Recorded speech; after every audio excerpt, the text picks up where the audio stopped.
계몽이란 무엇인가? 누가 빛을 비추고 누구의 어둠을 걷어낼 것인가? 근대의 여명을 상징하는 단어 중 하나로 흔히 계몽을 떠올릴 수 있다.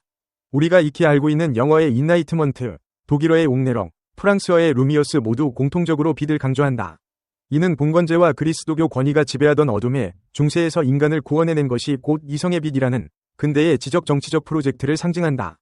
달리 말해 중세라는 그림자를 걷어내고 만인의 이성의 위지에 새로운 사회 질서를 수립하고자 한 것이 계몽의 핵심 이념이었다. 한편 계몽이란 한자 표기는 문자 그대로 풀이하면 꿈을 연다는 뜻이 된다. 여기에서 몽이 단순히 잠이나 꿈이 아니라 어둡고 불투명한 상태를 상징한다고 본다면 그것을 깨워 밝은 상태로 전환한다는 뉘앙스가 담겨 있다. 그러나 동시에 위에서 아래를 내려다보면서 가르치는 위계적이고 권위적인 어감도 내포한다. 계몽의 원리란 어느 쪽이 지식과 이성을 소유해 가르치는 주체가 되고 그 반대편이 가르침을 받는 객체가 되면서 일정한 수직적 구도를 형성하기 쉽기 때문이다. 근대 초기 서구에서 출현한 계몽 사상은 분명 이성의 힘으로 구시대적 권위주의를 비판하며 개인의 자유와 자율성을 도모했다. 인간이라면 누구나 타고나는 이성을 통해 스스로 생각할 수 있다는 믿음, 그리고 그 이성적 사고가 사회와 제도의 변혁을 견인할 것이라는 신념이 계몽에 빛나는 약속이었다. 태양과도 같은 자연의 빛은 종교적 권위나 전제 정치가 아니라 모든 인간에게 똑같이 주어진 이성이야말로 진정한 합법성을 부여한다고 주장했다. 그러나 이처럼 근대의 출발선에 놓인 계몽은 합리성이라는 단일한 원리만으로 이 인간의 문제와 사회의 모순을 완전히 해결할 수 있을까 하는 의문을 함께 낳았다. 계몽계에 활약한 칸트나 볼테르, 루소 등은 분명 구체제의 낡은 인습을 공격하고 교육과 학문을 통한 인간 본성의 해방을 주장했다. 하지만 그 결과로 탄생한 근대사회가 곧바로 지상천국을 실현하지는 않았고 오히려 거대한 자본주의 질서와 새로운 형태의 지배관계가 형성되면서 계몽의 빛이 과연 모든 어둠을 거두어낼 수 있는가? 라는 물음이 거듭되어 왔다. 18세기 계몽주의를 대표하는 철학자 이마누엘 칸트는 계몽이란 인간이 자신을 스스로 구속해온 미성년 상태에서 벗어나는 것이라고 선언했다. 칸트는 여기에서 유년 상태를 부모, 교회, 국가 등 외부 권위에 의존하는 스스로 생각하지 못하는 상태로 규정했다. 따라서 계몽의 핵심은 세이퍼 아우드, 즉 감히 스스로 생각하라 는 경구로 요약된다. 칸트에게 계몽이란 종교적인 미신이나 정치적 선입관을 배제하고 오로지 이성의 힘에 기초해 어떻게 살아야 하는지, 어떤 제도를 도입해야 하는지를 결정하는 것이었다. 이는 근대인의 자율성을 상징하는 기념비적 가르침이었다. 미성년 상태에서 벗어나기 위해서는 과거의 권위주의와 전통적 도그마에서 스스로를 분리해내야 한다. 즉, 그 어떤 외부 지시나 통념에 구애받지 않고도 판단할 수 있는 온전한 주체가 되어야 한다는 것이다. 그럼에도 불구하고 이 칸트적 계몽이 실제 역사에서 구현되는 과정은 언제나 이성의 빛만 반짝이기보다는 다양한 이익과 권력이 뒤섞인 복합적 양상을 보였다. 인간이 과연 순수하게 합리적인 존재인가라는 근본 의문도 제기될 수밖에 없었다. 무엇보다 근대 시민사회는 이성에 기초한 공론장을 형성하긴 했지만 동시에 식민주의 노동 문제 경제적 양극화와 같은 새로운 갈등을 고조시켰기 때문이다. 근대화와 합리성의 관계를 통찰력 있게 분석한 1호 막스 베버를 빼놓을 수 없다. 베버는 근대 자본주의의 성립 배경을 연구하면서 전통적 생활태도와 가치관이 무너지고 새로운 규범이 등장하는데 프로테스탄티즘이 중요한 역할을 했다고 보았다. 금욕주의적 생활태도가 직업윤리로 이행되고 이를 통해 자본주의의 생산 확대와 효율 극대화를 추진하게 되었다는 것이다. 이와 같은 합리화 과정은 근대 자본주의를 지탱하는 에토스를 만들어냈고 이는 실로 엄청난 생산력을 발휘하였다. 하지만 베버는 이 합리화가 한편으로는 철갑으로 된 우리를 형성한다고도 분석했다. 이성적 계산과 효율만을 추구하는 자본주의 시스템은 그 내부에 속한 누구든 끊임없이 경쟁해야만 하고 거대한 톱니바퀴처럼 개인의 삶을 촘촘히 구속한다는 것이다. 예컨대 자본 축적을 위해 멈추지 않고 돌진해야 하는 구조가 생겨나며 인간적인 감정 여유 놀이 명상과 같은 비합리적 요소는 배제된다.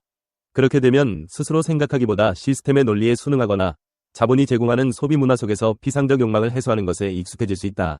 결국 베버가 본 근대성의 역설은 계몽의 핵심이었던 합리적 이성이 거대한 자본 기술의 발전을 가져왔지만 그것이 인류를 진정으로 해방시켰는가 하는 의문에 있다. 오히려 합리성과 조직화의 극단은 인간성의 다양한 측면을 틀 속에 가두어버릴 위험을 안고 있었던 것이다. 이는 계몽이 단순히 빛만을 퍼뜨리는 장밋빛 프로젝트가 아니라 때로 개인을 압도하는 그림자를 들여올 수도 있음을 암시한다. 한층 급진적인 문제 제기는 아도르노와 호르크하이머의 계몽의 변증법에서 드러난다.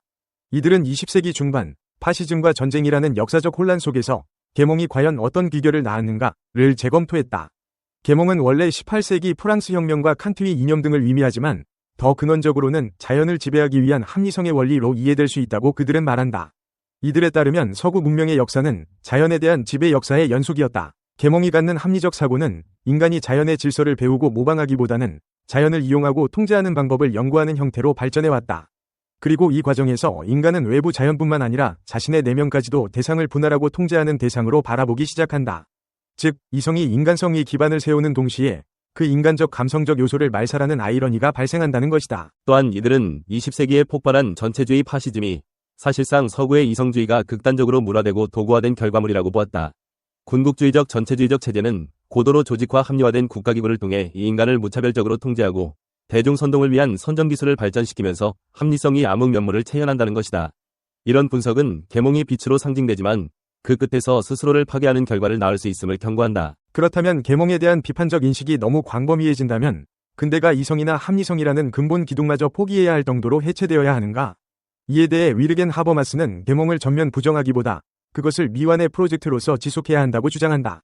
아도르노와 호르크하이머가 계몽 이퀄 합리성 이퀄 도구적 지배로 등치한 것은 지나치게 단순화되었다는 것이다.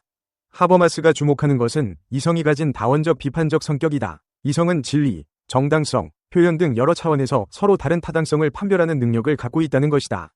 만약 우리가 모든 합리성을 오직 하나의 지배논리로만 축소한다면 이성은 곧 도구화된 합리성으로 전락하여 자기 파괴적 기결을 초래한다. 그러나 이러한 한계를 극복하기 위해서는 대화 공동체 속에서 상대의 근거를 진지하게 수용하고 비판적으로 검토하는 공론장을 형성해야 한다고 하버마스는 말한다. 이처럼 하버마스는 계몽이라는 개념을 결코 포기하지 않으면서도 동시에 그 고전적 단선적 이념을 재정비하고 합리성의 다양한 측리를 살리는 방향으로 진화시켜야 한다고 보는 것이다. 우리는 여전히 거대한 지배구조와 기술 자본이 혼합된 세계에서 살아가고 있고 지금도 이성의 빛은 다양한 의미에서 우리에게 유용한 무기가 되거나 혹은 해악을 낳을 수 있다. 중요한 것은 합리성의 도구화에 맞서는 비판적 이성의 성장을 멈추지 않는 일이다. 미셸 푸코는 근대의 지식 권력 주체 개념을 파헤치며 이성이라는 것이 역사적으로 어떠한 배치와 권력관계 속에서 형성되어 왔는지를 추적했다. 푸코에게 이성은 결코 순수한 보편이 아니라 특정 시대와 사회의 담론 체계가 축조해낸 역사적 산물이다. 계몽 역시 마찬가지로 특정 맥락에서 통용되는 권력 지식 복합체를 통해 가능해진다고 말한다. 물론 푸코가 계몽 자체를 부정했다고 보기는 어렵다. 그는 오히려 근대의 자기가 무엇인지를 비판적으로 분석하는 태도가 계속 필요하다고 역설한다. 이러한 자기 성찰은 우리가 계몽이라 부르는 프로젝트가 실은 얼마나 많은 지식 권력의 형성과 제도적 통제 속에서 작동해왔는가를 되돌아보게 해준다. 따라서 푸코의 입장은 하버마스가 말하는 이성의 공론장과는 결이 조금 다르지만 어쨌든 계몽의 미완성과 문제점을 뚜렷이 보여주는데 중요한 기여를 했다는 점에서 의의가 크다. 이렇듯 계몽은 단지 18세기의 사상운동에 한정된 개념이 아니다. 현대에 이르러서는 합리성의 역사, 근대국가의 형성, 자본주의와 도구적 이성의 결합, 그리고 파시즘의 등장까지 아우르며 빛과 그림자의 전체 스펙트럼을 시사한다. 아도르노와 호르크하이머가 계몽의 빛이 인간의 정신까지 파괴하는 것은 아닐까? 라고 우려했던 대목은 오늘날에도 그대로 유효하다. 디지털 자본주의 사회에서도 기술 자본 합리성의 결합이 우리를 전대미문의 효율과 풍요 속으로 이끄는 한편 새로운 차원의 감시사회와 인간 소외를 낳고 있다는 비판이 끊이지 않기 때문이다. 또한 계몽이 한자를 보면 계몽 이퀄, 꿈을 연다는 의미가 신선하면서도 역설적이다. 마치 인간 사회가 집단적 어둠에 빠져 있었고 이제 그걸 깨워 밝은 세상으로 인도한다는 희망적 메시지를 담고 있지만 그 이면에는 가르치는 자와 가르침받는 자라는 정치적 사회적 구도가 암묵적으로 깔려있다. 바꿔 말해 누가 빛을 비추고 누구의 어둠을 걷어낼 것인가라는 문제도 함께 따라온다. 그렇다면 우리가 지금 계몽을 어떻게 바라봐야 할까? 하버마스가 강조하듯 계몽의 프로젝트는 아직 미완성이며 그 미완성 상태를 끊임없이 보완 재평가해야 한다는 태도가 필요하다. 이성이나 합리성은 서구 근대 철학의 산물이고 동시에 그것이 함축한 문제점, 도구화, 폭력, 자연 지배 또한 명백하다. 그러나 그렇다고 이성을 완전히 폐기해버린다면 계몽 비판 자체를 가능케 하는 비판적 근거 역시 잃어버릴 위험에 놓이게 된다. 첫째, 우리는 이성의 복수성을 인지해야 한다. 이성은 단지 경제적 효율성이나 관리자적 통제 논리에만 봉사하는 것이 아니라 인간의 존엄과 자유, 예술적 윤리적 차원을 가꾸는 원리일 수도 있다. 둘째, 계몽사상은 불균형한 권력관계를 재생산하거나 가르침 수용의 일방적 도식을 만들 위험도 있지만 동시에 봉건적 권위주의를 타파하고 시민의 권리를 확장하는 역사적 성취를 일으켜왔다. 이 모순적 측면을 균형감 있게 보아야 한다. 셋째, 합리성과 근대적 제도가 자동으로 인류를 구원하지는 않는다는 사실을 명심해야 한다. 베버가 지적했듯이 합리화와 자본주의의 결합은 거대한 철갑우리를 만들 수 있다.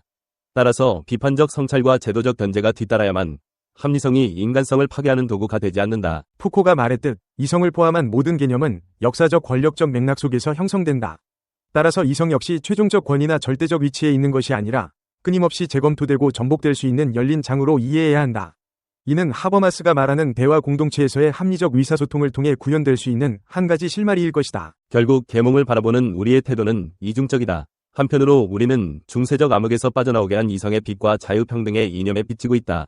다른 한편으로는 그 빛이 너무 강렬하여 자연, 인간성, 정신을 도구화하는 어두운 그림자를 낳았다는 사실 또한 부정할 수 없다. 아도르노와 호르카이머의 통찰을 마주하면 우리가 지금 누리는 합리성과 문명이 언제든 자기 파괴적 악몽으로 돌아설 수 있다는 경고에 긴장하게 된다. 그러나 그러한 이중성에도 불구하고 이성을 전면적으로 폐기하는 것은 불가능할 뿐만 아니라 비판적인 이론 그 자체를 지지할 근거마저 사라지게 만든다. 하버마스가 강조하듯 이성에는 아직 구원적 잠재력이 있다. 다만 그것을 부단한 비판과 토론, 제도적 장치에 의한 통제, 그리고 다양한 가치 영역의 분화 속에서 행사할 때에만 이성은 자기 파괴가 아닌 자기 성찰과 성장을 향해 나아갈 수 있다. 계몽, 어둠 같은 집단적 꿈을 열어젖히고 현실로 도약하려는 인류의 열망이었다. 그 빛은 봉건제나 정근대적 억압 구조를 해체하는 데 크게 기여했다. 그러나 빛이 강렬할수록 그 그림자 또한 더욱 진해진다는 사실이 근대 이후의 수많은 학자들이 밝힌 바다. 계몽의 현대적 비결은 양면적이다. 스스로 판단하지 못하던 인간을 해방시켰지만 동시에 거대한 합리화 기계 안에서 개인을 미세하게 통제하는 길을 열어주기도 했다. 지금도 우리는 미완성의 계몽 속을 살아간다. 디지털 기술과 인공지능이 새로운 합리화의 무대로 부상하고 전 지구적 생태 위기가 우리가 만들어낸 합리화 시스템의 문제를 적나라하게 드러내는 시대다. 그 속에서 계몽이 정말 옳았나? 라는 물음도 계몽이 더 필요한 것 아닌가? 라는 반문도 동시에 제기된다.